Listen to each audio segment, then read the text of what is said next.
Hi, friends, and welcome back. I am Ariel, and today I'll teach you a technique for remembering everything you read, study, or learn. I've been using the technique for the last 10 years, starting from learning disease pathophysiology in medical college, through to reading research articles and learning science, or reading books on productivity or business. The reason the technique works so consistently and so well is because it breaks down that process of reading into two distinct stages. The first stage is the consumption period, and the second stage is the digestion period. Most people think that by focusing on the first stage and consuming more information, they'll be able to remember and apply more information. So they focus on trying to read faster, or watching lectures at triple speed, or binge listening to audiobooks, or watching hours of YouTube tutorials. But that is not how learning works. And once we understand how learning does work, you'll see why my technique is so effective. You see, when it comes to remembering and applying information, it's much less about what comes into your brain, and it's much more about how much stays in your brain. And that is what the second stage, the digestion period, is all about. It's the part that is often neglected. So I teach you a technique for mastering both of these stages, which in turn increases your long-term retention as well as your ability to actually use the knowledge in the way that you need to. But first, we need to ask ourselves, is it even possible to remember everything you read? And the short answer is no. But here's the secret. Trying to remember everything we read should not be the goal in the first place. And we know this because of a man who actually could remember everything. This man's name is Smith Peak, and his story is so crazy that Hollywood made an entire movie about him. David Smith was a mega genius, and his memory was ridiculous. He was able to memorize a book with such perfect recall that after reading a book one time, he would be able to write it out word for word, with every comma and full stop, back to front. He memorized so many maps and atlases that he could give you driving directions between any two cities in the world, and the path that he gave you was mentally calculated to be the shortest distance. Now, the reason Smith had such supernatural abilities is because of a very rare medical condition he had called FG syndrome. He was born with macrocephaly, which means he had a larger brain, and he had no corpus callosum, which is basically the bundle of neurons that connect both hemispheres of the brain together. Scientists believe that because he didn't have the normal pattern of neurons, his brain adapted and developed new connections to compensate, which I guess gave him like superhuman memory. Now, I want you to imagine that both you and David Smith were about to sit the same exam. Who do you think would do better? And the answer is that it actually depends on the exam. You see, despite his superhuman memory, David Smith struggled with reasoning and problem solving, which means that if the exam was at the junior levels of schooling, which often tests on the lower levels of learning, which involve a lot of memorization and recall, then David Smith would definitely win. But if the exam was at a higher level, like university or postgraduate, where reasoning and problem-solving, the higher orders of learning, are examined as a higher priority, then you may actually have the edge. Now, for most of you listening, probably using the knowledge you have consumed to reason and problem-solve is kind of the whole point of why you're trying to read and remember in the first place, which basically means that it is not enough to remember everything. which is good because for most people that's not possible anyway. But it is possible to remember everything you need to remember in such a way that we can use that knowledge in the way we need to, and that is what the technique that I'll teach you helps you to achieve. So to start using the technique, we have to understand that not all information is equal. In fact, I break down the information that I read into 5 different categories using the acronym PACER. And it's important to be able to identify which category the information you're reading belongs to, because for each category there are specific targeted processes that then help you to deal with and manage that information more effectively. And when we use the wrong process for the specific category of information, it makes remembering and understanding what you read much harder, much more time-consuming, and much less effective. You're more likely to forget what you read. It also increases the chance of you entering the passive mode of reading, which is where you get to the bottom of a page and you can't even remember what you just read. So, the technique goes like this. In the first part, where we are consuming information, we want to identify which category what we are consuming belongs to using the PACER acronym. Then, during Stage 2, we digest what we have read using the targeted process for that category, which takes the information and stores it in our long-term memory through the process called encoding. So let's go through PACER together so that you can accurately identify the category of information you're trying to remember. The P in PACER stands for procedural. Procedural information is any information that tells you how something should be executed. For example, this is a book that I used during medical school that taught me about how to do a clinical examination, like listening to a heartbeat or taking someone's blood pressure. A lot of the information in this book is about the correct technique to perform the examination, and some subjects and domains have a lot of procedural information. Some great examples of this would be coding and languages. The targeted process for working with and mastering this type of procedural information is practice. The key is that you want to apply procedural information in real life as early as possible. A lot of people will spend time to read it and memorize it and write lots of notes about it, and then a week or 2 later they'll try to practice it, but by then it's too late. We've already forgotten a lot of it, and a lot of that time is just wasted. Instead, as soon as you take that procedural information into your brain, try to apply it and practice it as early as you can. Now, straight away, we run into a problem with using this approach. What if we're reading something and we don't have time to practice it right now? The answer is, you either move on to something else or you stop consuming anything and you wait until you have time to practice it. But you do not waste your time trying to just memorize it on the spot. Because here is the crucial part about learning that everyone overlooks.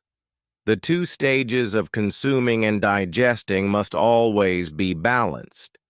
Everything you consume must be digested in order for you to retain and use it. Only when Stage 1 is followed by Stage 2 does learning actually occur. If we're reading something and we don't have time to use the right process, like practice, then most people will say, "Oh well, I don't have time right now, I'm just going to get through as much of it as I can." And they spend more time reading and essentially just consuming more and more. But this is the learning equivalent of overeating. They haven't had a chance to digest it. So they're just going to end up vomiting it all up again through the mental vomiting process we call forgetting. Which is why, for most people, the amount that they forget after reading is extremely high, with some studies suggesting that up to 90% of what is consumed is forgotten, despite hours of consuming. If we're forgetting 90% of what we read, rather than consuming more and taking time away from digesting, it actually makes more sense to spend less time consuming and more time on digesting and processing. This increases your retention, which therefore increases the amount of working knowledge you're able to build. So earlier I said what goes into your brain is less important than what stays in your brain. And this principle of balancing stage 1, consuming, with stage 2, digesting, is important not just for procedural information, but for every other category of PACER. Unfortunately, stage 2, digesting, is almost completely neglected for the second category of PACER, which stands for analogous. Analogous information is actually one of the easiest types of information to work with, remember, and apply. Because analogous information is the information that is related to something you already have prior knowledge about. Even if we don't have direct prior knowledge about it, it may remind us indirectly of something that we do have knowledge about. For example, let's say that we are an avid swimmer, and we're learning about the physiology of a muscle contraction. When we look at that muscle contraction cycle, we might think, hey, that reminds me a lot about the swimming technique I use. And by connecting the new information about muscle contraction physiology with what we already know, our swimming technique, we have created an analogy. And so that is analogous information. Analogies can form with any prior knowledge, including knowledge within a topic itself. In most fields of study, there are concepts or patterns of concepts and relationships that tend to repeat and recur throughout that field. You might have learned about how to solve a particular type of problem last semester and now this semester. This new problem-solving approach that you're learning for the first time reminds you a lot of that old problem-solving process. And relating those two approaches is also an analogy. So when we're engaging in stage 1, the consumption period of reading, we want to actively be thinking about whether what we are reading is related to something that we already have knowledge about. And once we identify it as potentially analogous information, the targeted process we want to use here is critique. This is the part I said everyone misses. Once we create an analogy, critiquing it means we examine critically how good that analogy actually is. For example, with the analogy of muscle contraction and swimming technique, critiquing that analogy means asking ourselves, in what way specifically are these two things similar or related to each other? In what ways are they different? In what situation does this analogy not make sense anymore? And if there are a lot of differences or a lot of conditions and situations where the analogy breaks apart, then is there a better analogy? Or can we extend or modify that analogy to make it more comprehensive and more accurate? This critiquing process massively drives up our attention and depth of understanding of this new information. And the reason this works is because instead of new information just being new information that your brain doesn't know what to do with, we're actually extending it from what we already know. We're taking our existing network and connecting it to the new information straight away. which is the reason why creating analogies has been shown in studies repeatedly to be so powerful for our retention and understanding. Now, at this point, you might be looking at the technique and thinking, this seems a little forced. It doesn't feel natural. And you're right. In fact, it's crucial that you understand that this is not natural, and that's why it works. If you have no time pressure and it doesn't matter how well you learn something, then you can learn and read however you want. But unfortunately, what research has shown is that there are clear biological limitations of the human brain to how much it can consume and store into our memory in one go.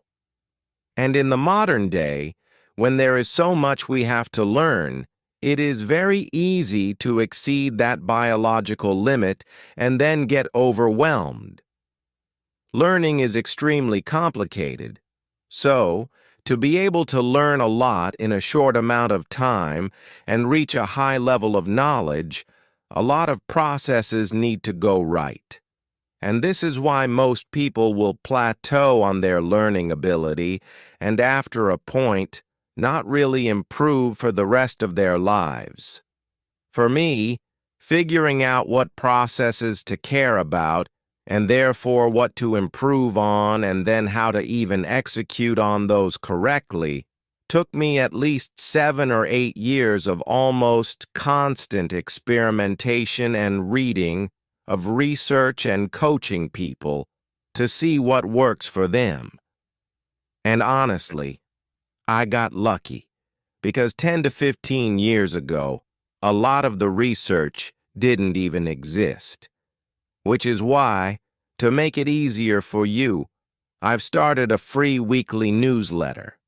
I take everything that I've learned that helps you become a more efficient learner.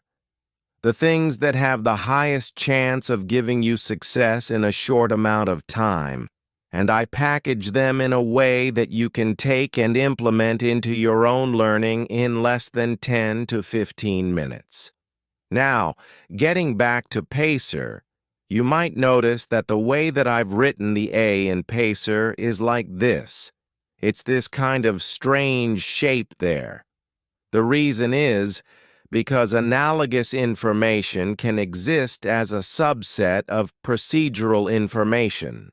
For example, you could create an analogy on a set of instructions to make it simpler and easier for you to understand, and then later you go and practice it.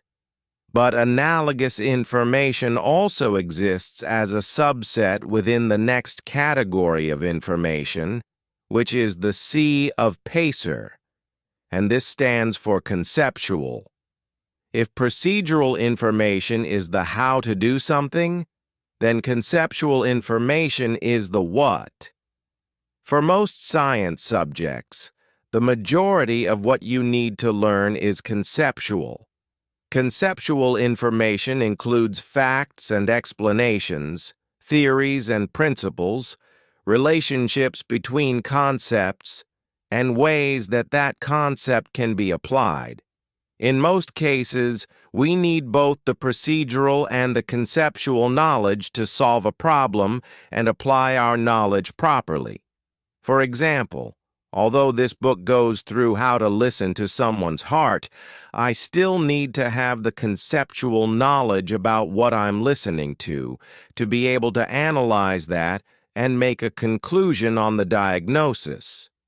So, when we identify that a piece of text we're reading is conceptual type information, the process we want to use straight away is mapping.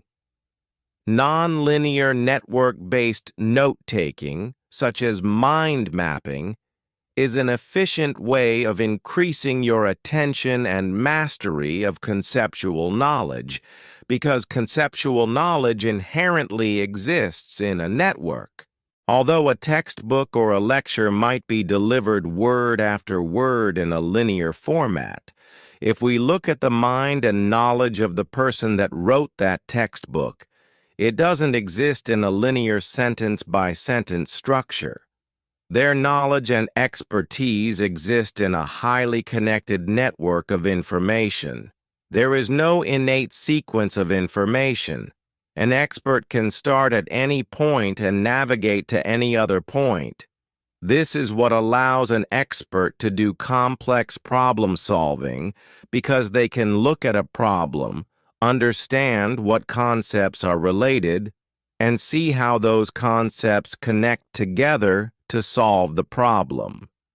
Whereas a beginner, who's only learned it at a surface level, just sees individual separated concepts and doesn't understand how they link together. As a learner, our job is not to remember the sequence word for word. Our job is to try to recreate that network of knowledge that the expert had. And mapping is such a great technique because it forces us to not only think about each fact and concept, but also how they connect to each other to form a bigger picture. So when you are reading and consuming, take some time to get out a piece of paper or a tablet and make a map of the things that you're learning. And as you read more, you add more to your map. You move things around. You reorganize things. As you read more, you also digest more, and your map grows. Remember, analogous information can also exist within conceptual information. So you might find opportunities within conceptual information to create some analogies. And you might want to add those into your map as well. Even if the analogy doesn't make its way into the map, it could give you an idea in terms of how you want to structure your ideas on your map. Now here's that same problem again. Let's say you're reading, but you don't have time to draw a map, or maybe you don't have anything to map on while you're reading. Then again, we need to slow down and consume less so that consumption and digestion can stay balanced. And if you don't, you'll just end up overwhelmed again and wasting time. Because not only are you going to forget a lot of what you are consuming, but now you've given the future version of you more work to do by having to go and figure out what you've forgotten and then reconsume it again anyway. Now, the good news is that the digesting of procedural, analogous, and conceptual information is easily the most time-consuming. The E and the R of PACER are much faster and easier to deal with. I talk about E and R together because they're both very similar to each other. But pay close attention because the two are actually so similar to each other that most people never distinguish between the two. And that can lead directly to hours of wasted time per week. The E in PACER stands for evidence. Evidence-type information is the information that helps make conceptual information more concrete. They're often very detailed, sometimes very technical pieces of information, but they're useful because we can use these facts or statistics or cases as examples to prove a conceptual point. For example, we could understand conceptually how World War I started. But we also need to know the evidence information of dates. Certain specific events occurred between which specific people at which specific location to make that concept more concrete. The key process for evidence-type information is to store and rehearse. Store means that you just collect that information and note it down somewhere. You could add it to your conceptual map, or you could add it to a second brain technique using something like Notion or Roam or Obsidian. Or you can put it onto flashcards. You could even just write them down on a document somewhere with all the other things that you are storing. This should happen as soon as you identify it. So as you are consuming the information and you identify that this piece of information is evidence type, we go ahead and straight away store it. The rehearsing part of it comes a little later. We put aside time to do the rehearsal, and rehearsing the information is the key to improving our retention of evidence-type information. Rehearsing means that we think about how we will need to use this piece of information. How are we going to apply it? What type of conceptual information is this an example of?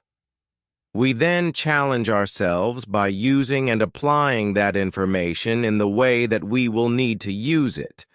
This means solving problems or writing detailed answers to questions or creating explanations, teaching it to other people, or maybe writing essays that use that piece of evidence as a supporting example for a wider concept. So while we store the information, while we consume it, the rehearsing happens later, maybe at the end of the day or at the end of the week. But do not waste time while you are consuming, trying to just memorize and read and reread and write copious notes on that piece of information. Otherwise, you are not going to have enough time for the P, A, and C, the first three types of information, which is what forms the foundation of knowledge that the evidence type needs to build off of in the first place. Now, evidence type information is very similar to the final type, which is the R of PACER, and this stands for reference type information. Reference type information is the easiest to deal with. It is all of the nitty-gritty, very specific, detailed bits of information that don't really change your conceptual understanding. They're not particularly that important. They're not analogous and they're not procedural. But for whatever reason, we might need to know this later. This might be something like the exact value of a mathematical constant or a specific gene involved in a particular mutation or the name of a very specific molecule of a disease, or maybe a list of attributes used to define a variable for coding. The process we use to deal with this type of information is the same as for evidence, almost. It store and rehearse the same things.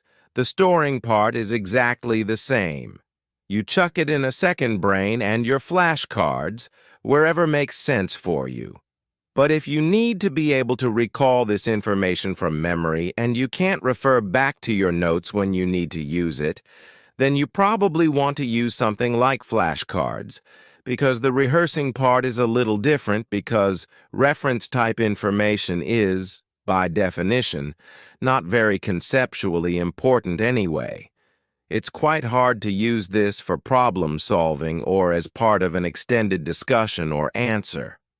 The way we're probably going to use this information is just direct fact recall, which is why something like flashcards using a spaced repetition active recall strategy, like an app like Anki, is going to be the best way to handle reference type information. So as you're reading and you're thinking, hey, this might be reference type information, you dump it into your flashcards and you put aside like 30 minutes every day or whatever to just go through your flashcards to do your rehearsal. But please, again, absolutely do not waste time while you're reading, trying to just read and reread and write notes and just memorize this information at the time. You need to use that time for the first three, which forms the bulk of your knowledge. As I said earlier, there are a lot of things that need to go right to be able to learn a lot of information in a short period of time. And wasting time on trying to memorize reference information while you are reading it instead of spending that time on the first three types is one of the worst offenders. And as soon as you get into that mind frame of reading something and then rereading it again, trying to get it into your head, you can say goodbye to your learning efficiency.